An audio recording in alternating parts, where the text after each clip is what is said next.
தன் வயிற பட்டினி போட்டு என் உயிர வளர்த்தவளே, தன்னந்தனியாயிருந்து என்ன கரை சேர்த்தவளே,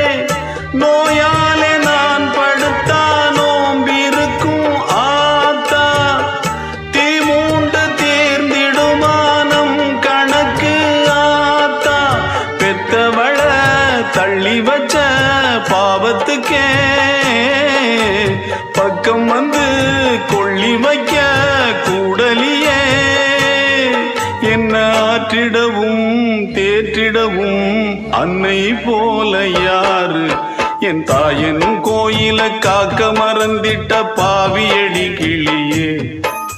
என் வாயும் வயிறையும் போற்றி வளர்த்திட்ட பாவியடி கிளியே, என்ன தொட்டாலும் பார்த்தாலும் தோஷமடி